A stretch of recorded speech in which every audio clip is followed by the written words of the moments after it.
karena tidak semua cerita bisa dijelaskan dengan logika. Selamat datang kembali di channel ini, saya Ulan. Dan malam ini kita akan membahas sebuah kisah di mana ada dua orang yang masuk ke dimensi lain dan melihat banyak sosok aneh. Bahkan setelah mereka berhasil keluar dari dimensi tersebut, mereka masih diikuti oleh sosok-sosok sampai ke rumah. Penasaran sama ceritanya? Tonton terus sampai habis videonya. Hai guys, Assalamualaikum. Jadi kejadian horor ini terjadi di bulan September tahun 2016 lalu yang dialami oleh seseorang yang bernama Wahyu. Jadi waktu kejadian, Wahyu ini lagi tinggal di Yogyakarta selama 6 bulan. Sebelum akhirnya sekarang si Wahyu ini udah stay di Bandung. Jadi waktu itu Wahyu ini ngekos lah di Jogja, yang dimana kosan Wahyu ini adalah kosan eksklusif alias kosan elit yang memiliki 4 lantai. Nah, kamar Wahyu ini ada di lantai 3, di mana memang lantai 3 ini diperuntukkan untuk mereka-mereka yang memang ingin sewa bulanan. Nah, 5 bulan pertama ngekos di sana masih aman-aman aja, masih baik-baik aja. Dan for your information, pada saat itu Wahyu itu punya pacar. Pacarnya ini namanya Nanda, domisilinya di Bandung. Dan Nanda ini juga masih sering lah tiap 2 minggu sekali main ke Jogja untuk menjumpai Wahyu. Jadi mereka LDRan gitu. Nah, terus waktu itu tepatnya memasuki bulan ke-10 dan kos di sana, kebetulan si Nanda ini lagi datang ke Jogja karena memang lagi ada acara di salah satu resort mewah yang ada di Jogja sana. Selama 3 hari lamanya, Nanda nyampe Jogja sekitar jam 4 sore. Dan seperti biasa, Wahyu sang kekasih ini menjemputnya di travel dan langsung menuju ke kos. Sekitar 2 jam di kos, setelah bersih-bersih, prepare barang-barang, dan lain-lain, mereka pun memutuskan untuk makan dulu nih. Sebelum akhirnya Wahyu mengantarkan Nanda ke resort mewah tersebut. Mereka selesai makan sekitar jam 7 malam. Dan karena pada saat itu baterai HP Wahyu ini lagi habis, jadi HP-nya Wahyu dicas tuh. Dia tinggalin lah HP-nya di kosan. Dan berangkatlah mereka kan menuju ke resort mewah tuh sekitar jam 8 malam. Mereka pun berangkat nih ke resort menggunakan sepeda motor. Cuaca saat itu mendung gemuruh, tetapi nggak hujan. Si Nanda untuk aktifkan GPS sebagai panduan rute kita. Karena mereka berdua pun nggak tahu persis lokasi resort tersebut. Dan akhirnya dinyalain sama si Nanda itu. GPS pun mengarahkan mereka untuk melewati jalan alternatif karena waktunya lebih cepat 15 menit dari jalan utamanya. Karena jalan utamanya terlihat padat alias macet, makanya mereka pun memutuskan untuk mengikuti arah GPS saja lewat jalan alternatif. Nah, situasi selama perjalanan pada saat itu masih normal-normal aja. Tapi setelah 30 menit di jalan, situasi jalan pun semakin sepi dan terasa semakin dingin. Nah, saat itu Wahyu berpikir, semuanya ini hal yang wajar-wajar aja, mengarah ke kaki Gunung Merapi memang. Tapi kok lama-kelamaan situasi di sini, ini kok makin aneh, kata si Wahyu kan. Nah, situasi aneh ini dirasakan sama mereka ketika mereka sudah semakin menjauh dari pusat perkotaan dan memasuki kawasan jalan yang kanan kirinya hanya ada pepohonan hutan dan sangat jarang ada rumah di situ. Singkat cerita, ketika GPS menunjukkan 5 km mendekati lokasi resort, mereka memasuki sebuah desa. Nggak tahu nih nama desanya apa. Yang jelas desa itu padat pemukiman. Tapi di malam itu tidak ada satupun kendaraan yang melintas. Dan kondisi jalan pada saat itu juga menunjukkan banyak sekali persimpangan-persimpangan kecil gitu.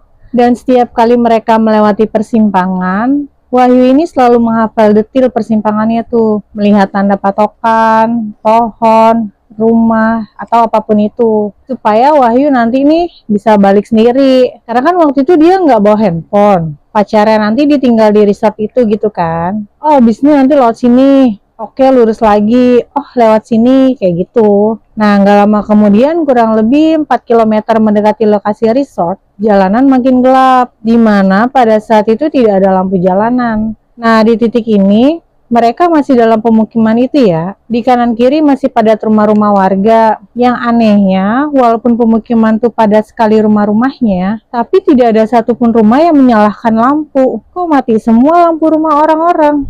Masih pikir positif tuh Wahyu. Dipikir, mungkin lagi mati lampu kali ya. Dan pada saat itu, hanya ada 1 atau 2 angkringan yang terlewat oleh mereka. Dan itu pun tidak ada yang jaga. Dan gak ada juga orang yang makan di sana. Hal itu terlihat jelas karena angkringannya tuh kayak diterangi sama lampu templok gitu. Dan yang anehnya lagi, ketika Wahyu melewati pemukiman padat yang mati lampu tadi tuh, kira-kira setiap 150 meter melaju, selalu ada kerumunan orang berbaris yang berdiri diam mematung di pinggir jalan. Dan yang jelas pada saat itu, yang dilihat Wahyu, ada kerumunan sekitar 5-6 orang gitu. Ada di kiri dan ada di kanan jalan. Kerumunan orang tegak mematung, dan gak cuma sekali aja.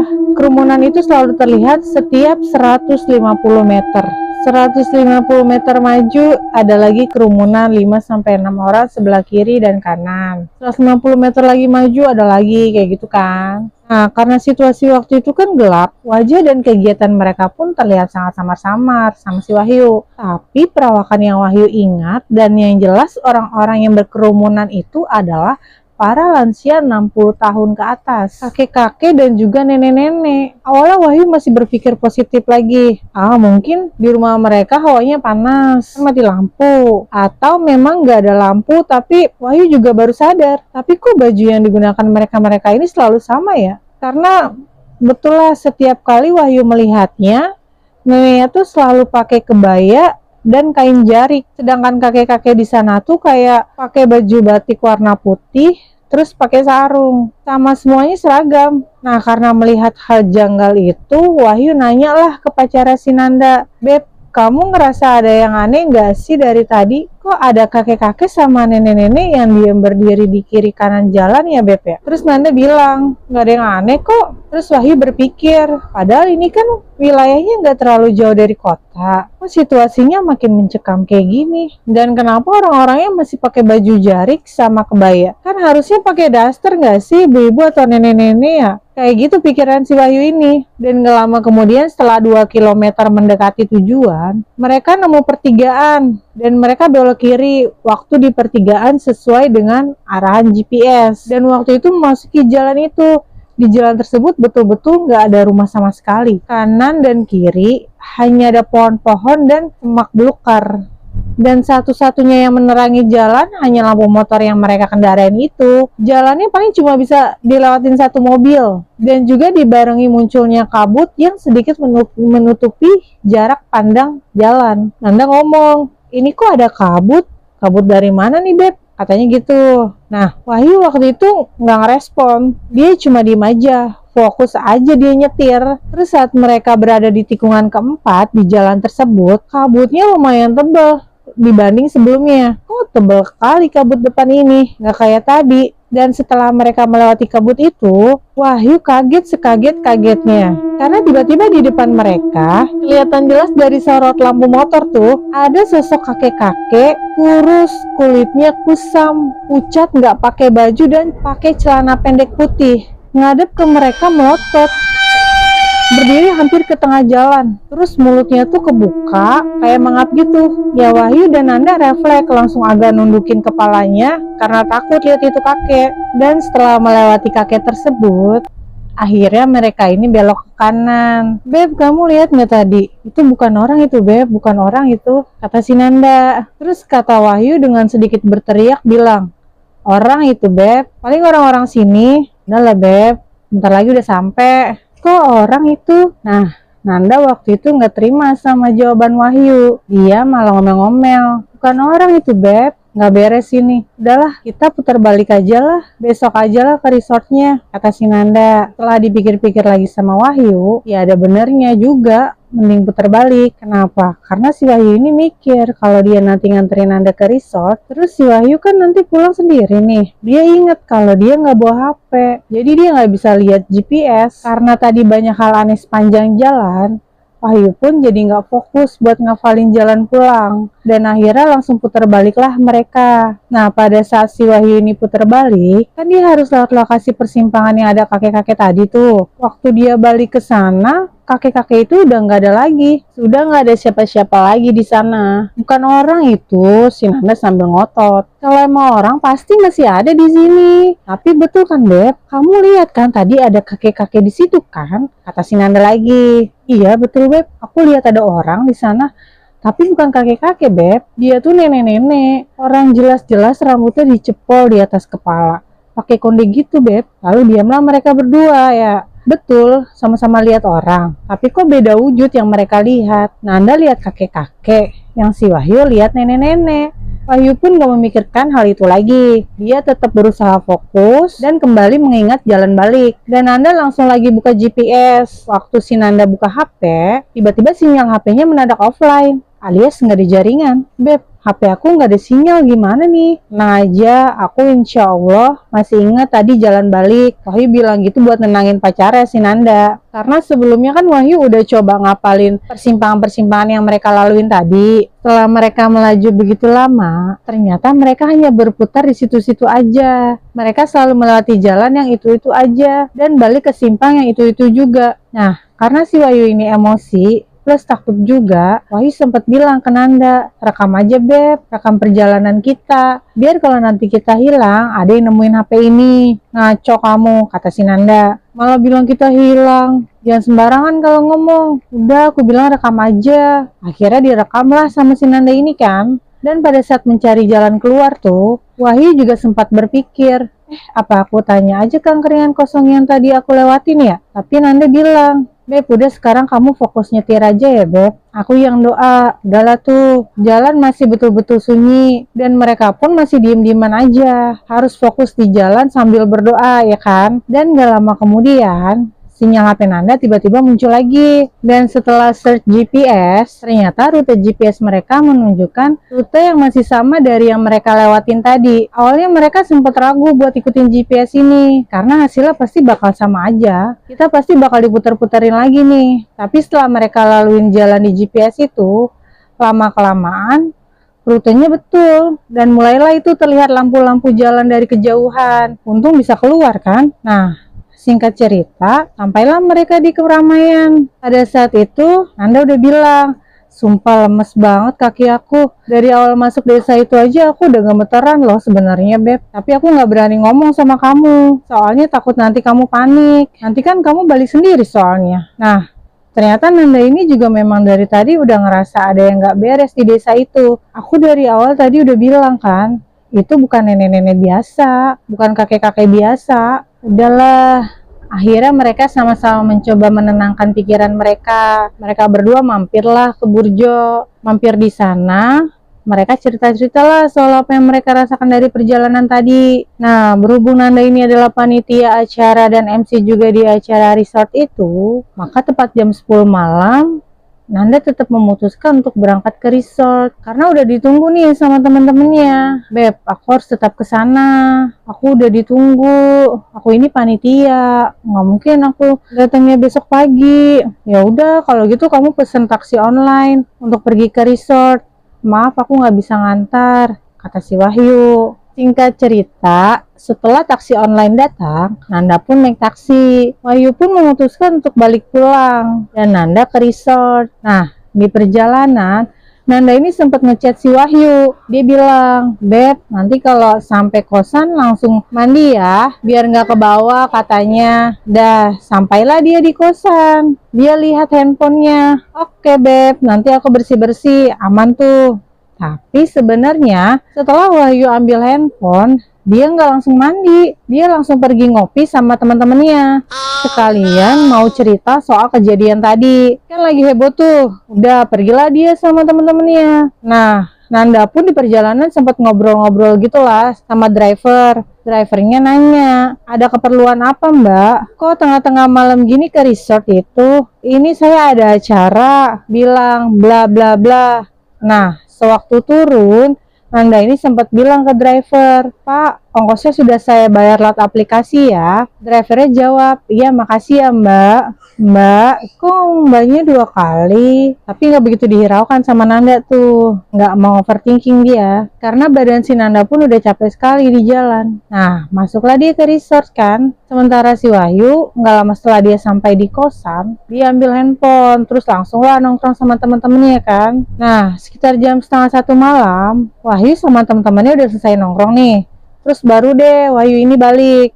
Nah, saat OTW balik, Wahyu ini harus melewati salah satu bundaran di UGM yang memang dikenal horor, katanya. Pada saat melewati itu, Wahyu putarlah ke arah kanan. Waktu belok itu kan otomatis dia harus lihat kaca spion kanan kan? Dan pantulannya mengarah ke bagian belakangnya si Wahyu. Ketika itu, Wahyu tiba-tiba kaget setengah mati. Karena di tempat duduk belakang motornya, Wahyu melihat ada sosok perempuan. Pakai kebaya hijau, duduk nyamping, mukanya pucat, dia pakai sanggul sambil melihat ke arah spion. Jadi tetap-tetapan itu mereka di spion. Wahyu refleks ngegas motor kan, lobang, polisi tidur, dia hajar aja, dia nggak peduli lagi, dia melaju sekencang-kencangnya.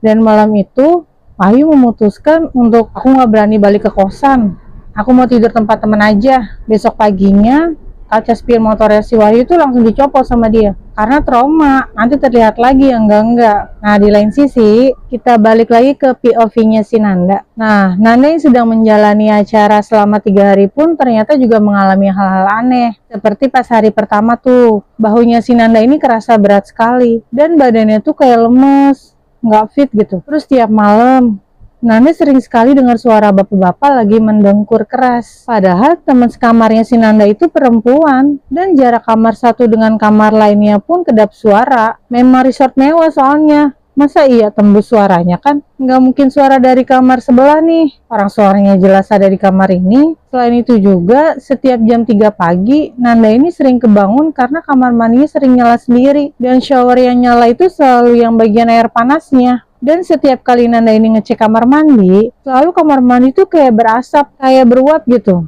Tapi kondisi shower mati. Sesekali Nanda coba ngobrol sama teman sekamarnya kan. Apakah dengar juga ada suara bapak-bapak mendengkur atau dengar shower nyala sendiri kayak gitu. Tapi temennya nggak ngerasa ada hal yang aneh. Biasa-biasa aja. Jadi seolah-olah cuma Nanda aja yang diganggu. Nah, di waktu yang bersamaan setelah semua kejadian di awal tadi, Wahyu ini juga merasa ada yang aneh di kamar kosannya. Tepat di bagian langit-langit atau di atapnya tuh. Seringkali dengar kayak suara tembok yang kayak dicakar-cakar gitu. Dan itu berlangsung lama, 2 jam tuh dengar suaranya. Pernah juga waktu itu Wahyu ini kebangun sekitar jam 3 pagi. Dan posisi cermin di kosan Wahyu tuh ada di depan kamar mandi. Jadi kalau misalnya Wahyu ini lagi di kasur, dia noleh ke cermin, maka cermin itu akan terlihat pantulan dari pintu kamar mandi. Jadi waktu itu sekitar jam 3 pagi Wahyu ini kebangun. Kebetulan waktu itu pintu kamar mandi memang lagi nggak ditutup, memang lagi terbuka, dan lampu kamar mandi dimatiin. Cuma ada cahaya dari TV kamar itulah. Waktu dia kebangun, si Wahyu ini main handphone. Waktu dia lagi asik-asik main itu, tiba-tiba Wahyu melihat pantulan yang ada di cermin depan kamar mandinya. Itu terlihat dari dalam kamar mandi ada sosok putih. Rambutnya panjang dan dia mematung seolah-olah membelakangi pintu kamar mandi. Ada perempuan. Nah, di situ Wahyu makin memfokuskan penglihatannya lagi kan. Karena takut salah lihat nih. Mungkin aku baru bangun tidur nih, nggak fokus mataku kan. Apa itu anduk kali ya? Karena memang si Wahyu ini sering gantung anduk putih di dalam kamar mandinya. Tapi makin lama dilihat, makin difokuskan penglihatannya di sana kan. Sosok yang ada di dalam pantulan cermin itu tiba-tiba bergerak, kayak langsung memutarkan badan tuh. Bukan anduk itu, tapi sosok perempuan. Wahyu ini langsung kaget, langsung masuk ke dalam selimut kan, sambil baca-baca doa. Dan pas lagi baca-baca doa ini, pintu kamar mandi tadi langsung ketutup kasar. Brak, kayak gitu, kenceng banget itu suaranya. Wahyu yang udah makin panik lagi, mau doa aja udah, gak fokus lagi deh tuh. Lalu dia coba video call si Nanda. Dan pada saat Nanda ini di video call, ternyata Nanda ini juga lagi menggigil dalam selimut di waktu bersamaan. Karena apa? Karena waktu itu Nanda juga melihat sesuatu atau sosok lain, yaitu nenek-nenek pakai kebaya hijau yang duduk di atas ujung kasurnya sambil menghadap ke TV atau membelakangi si Nanda. Sama kan, Wahyu dibelakangin juga pertama, baru akhirnya dia muter. Tapi untungnya si Nanda, nenek itu nggak berputar nengokin muka, dia tetap lihat ke TV. Akhirnya pada malam itu mereka habiskan video call dari dalam selimut masing-masing tuh. Sampai akhirnya mereka pun ketiduran, diteror di waktu yang bersamaan, cuma di tempat yang berbeda. Nah, singkat cerita, 3 hari pun berlalu, acaranya si Nanda pun selesai. Nanda pun baliklah ke kosan Wahyu kan, sekitar jam 3 sore. Dan nyampe di jam setengah 5-nya, di saat bersamaan Wahyu ini lagi ada janji ke rumah temennya untuk ngobrolin soal bisnis lah gitu. Jadi Nanda ditinggal sendirian di kosan kan. Sesampainya si Wahyu di parkiran motor kosan, Wahyu ini sempat lihat Nanda ini kayak dada-dada gitu dari jendela kamar lantai 3. Wahyu pun balas juga lah dari bawah, dada-dada juga kan. Dan berangkatlah si Wahyu ke rumah temennya. Nah, di saat si Nanda lagi sendirian di kosan, waktu itu Nanda ini lagi kayak rebahan gitulah di kasur. Tiba-tiba pintu kamar kosan ada yang ketok sebanyak 3 kali. Tok, tok, tok. Nanda nyaut dari dalam. Siapa? Siapa ya? Nggak ada sautan. Siapa nih? Karena penasaran dibukalah pintu sama si Nanda. Ternyata si Wahyu. Kamu kok balik lagi, Beb? Terus di sana Wahyu ini cerita lah. Aku ini kayak bimbang. Atau aku ini nggak yakin. Pokoknya soal kebimbangan dan ketidakyakinannya soal bisnis yang akan dia kerjakan sama temennya. Tadi kan dia mau pergi soal bisnis kan, lalu Nanda kayak membujuk dia, memastikan dan memberikan motivasi supaya kamu tetap harus jalanin apa yang udah kamu jalanin. Udahlah, temuilah temenmu. Ini kan sudah lama kalian rencanakan. Ini kan juga sudah berjalan. Sayang kalau tidak dilanjutkan. Sana pergi, aku dukung kamu. Semangat ya, pokoknya dimotivasi lah si Wahyu ini sama Nanda. Iya deh, kata si Wahyu kan. Wahyu mau pergi lagi, tapi sebelum si Wahyu pergi, Wahyu sempat bilang, kamu nanti dandanin cantik ya. Siap-siap, abisnya aku mau ajakin kamu jalan, kata si Wahyu. Oh iya, nanti aku dandan, aman tuh. Nah, pergi lagi si Wahyu ini kan. Dan tidak lama kemudian setelah selesai urusan bisnis mereka ini, Wahyu pun baliklah ke kosan sekitar jam 6 sore. Sesampainya di kosan, buka pintu, Wahyu terkejut. Kok cantik sekali kamu, kata si Wahyu ke Nanda. Si Nanda dandan cantik, wangi, seolah-olah kayak pengen pergi ke acara besar gitu. Mau kemana, Beb? Cantik betul. Lah kan katanya habis ini kita mau pergi. Ya aku makeup cantik-cantik. Pergi kemana? Kapan aku ngajaknya? Lah gimana sih kamu? Tadi loh pas kamu balik lagi. Terus kamu tadi galau, bla bla bla. Diceritakan sama Nanda secara detail. Dan ternyata pada saat kejadian, Nanda ini kayak sempat dilus-lus lah gitu kepalanya sama si Wahyu tuh. Malah kata si Nanda waktu itu Wahyu sempat nge-kissing dia. Nah, karena si Wahyu ini bingung, dia bilang, nggak ada aku balik lagi. Tadi pas kamu habis dada-dada aku dari jendela, itu aku langsung pergi. Dan aku baru balik. Ngawur kamu tuh. Nah, Nanda pun ngebatin lagi. Dada-dada. Kapan aku ngedada-dada kamu? Nggak ada, aku nggak dada-dada. Nah, di saat itu mereka berdua saling bingung.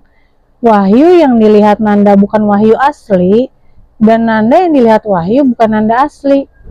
Terus yang balik lagi lalu ngus-ngus kepalanya si Nanda itu berarti bukan Wahyu. Akhirnya setelah mereka sedikit berdebat, mereka pun baru paham kalau semua kejadian tadi memang ada yang gak beres. Udahlah yuk, kita keluar aja. Kita ngobrol di luar aja sambil kita cari tempat hiburan lah gitu. Aku takut di sini, kata si Nanda. Pergilah mereka berdua tuh, pergi keliling-keliling sampai akhirnya sekitar jam 11 malam. Mereka pun pulang. Waktu itu mereka berdua sepakat langsung tidur aja lah, supaya nggak ada hal yang aneh-aneh ya kan. Tapi sayangnya ketika itu Nanda sama sekali nggak bisa tidur sampai jam 1 malam. Awalnya memang nggak ada kejadian apa-apa. Sampai akhirnya secara tidak sengaja Nanda melihat ke arah cermin tadi tuh, cermin yang pantul di depan kamar mandi. Dan ketika itu Nanda melihat ada sosok perempuan di dalam kamar mandi. tapi rambutnya gimbal, mukanya hancur, sambil senyum lebar, dan berdiri pas di pintu kamar mandi, sambil melihat Nanda dari arah pantulan cermin. Kebayang gak sih kalian? Saling adu tatap itu mereka. Nanda yang tadinya memang orangnya agak sedikit tenang, refleks langsung teriak dia, dan terbangunlah si Wahyu. Langsung tuh ngeliat Nanda tuh udah ngedekap mukanya pakai bantal, sambil nangis dia ngomong, "Itu di pintu di kamar mandi ada setan." Si Wahyu lihat nggak ada siapa-siapa. Akhirnya si Wahyu ini nggak bisa tidur lagi. Begadang tuh mereka berdua sampai subuh. Dan Nanda nangis mulu sepanjang malam. Karena ini adalah pengalaman pertama kalinya dia ngelihat sosok sejelas itu, sedekat itu. Singkat cerita, baliklah si Nanda ini ke Bandung. Nanda ini punya teman kantor yang katanya indigo. Sebut aja namanya Budi. Jadi pada saat bertemu Budi, Nanda ini pun menceritakan pengalaman horor yang memang dia dan Wahyu alami selama 4 hari di Jogja kemarin tuh. Dan Budi menjelaskan bahwa pada saat Nanda dan Wahyu ini melewati perumahan yang lampunya pada mati semua, terus melihat ada banyak sekumpulan kakek-kakek dan nenek-nenek, mereka itu sebenarnya sudah masuk ke dimensi lain, alias itu adalah desa goib. Nanda pun juga sempat nanya sama Budi, tapi bukannya kalau kami ini kejebak di dunia lain, mereka bakal sulit balik lagi ya kan? Kok kami bisa balik? Gitu kata Nanda penasaran. Budi bilang, iya harusnya gitu. Kalian akan sulit keluar kalau kalian percaya atau mengikuti salah satu dari mereka. Tapi kalau misalnya kalian menolak untuk ada di tempat itu, atau menolak ada sosok yang mengajak ke tempat itu, ya kalian bakal bisa keluar seperti normal. Untungnya waktu itu kalian nggak nanya-nanya jalan di situ sama makhluk-makhluk yang ada di sana. Kalau itu sempat terjadi, nggak bakal pulang kalian, kata si Budi. Mendengar itu, Nanda langsung mengingat sesuatu. Kan waktu itu Wahyu sempat kepikiran untuk nanya ke angkringan, tapi untungnya nggak jadi. Dihalang sama si Nanda. Udah berdoa aja. Dari situ si Nanda ngerasa bersyukur, meski mereka juga merasa trauma masuk ke dimensi lain. Jadi bisa dibilang kalau si Wahyu waktu itu nanya-nanya jalan, mungkin mereka nggak bisa keluar lagi. Dan setelah itu si Budi ngomong lagi, kalau katanya masih ada sosok yang ngikutin Nanda sampai sekarang. Di situ Nanda langsung kaget kan? Ah yang bener, jangan bercanda, kata si Nanda. Terus Budi bilang, ya udah nanti malam setelah balik kerja, lu gua anterin ke tempat guru gua buat di ruqyah, katanya. Ya udah mau nggak mau dia nurut, karena emang dia masih ngerasa setelah pulang dari Jogja sampai ke rumahnya di Bandung, dia emang masih suka ngelihat sekelebat bayangan putih, kayak ada yang ngawasin. Di situ pun Nanda juga jadinya kepikiran sama si Wahyu kan. Apa jangan-jangan si Wahyu juga masih sering diganggu sampai sekarang ya? Tapi pas dia telepon ke Wahyu, semenjak Nanda udah balik ke Bandung, si Wahyu udah aman-aman aja, nggak ada gangguan sama sekali. Nah, di situ Nanda mikir, mungkin masalahnya memang ada di gua kali ya. Ya udah, singkat cerita, akhirnya Nanda malamnya berangkat deh tuh buat di ruqyah sama gurunya Budi. Waktu di ruqyah tuh katanya badannya terasa panas dan sakit banget dari ujung kepala sampai kaki. Sampai akhirnya dia pingsan dan gak inget apa-apa lagi. Baru sadar besok paginya. Katanya Budi, waktu di ruqyah si Nanda ini tiba-tiba kesurupan ngamuk-ngamuk.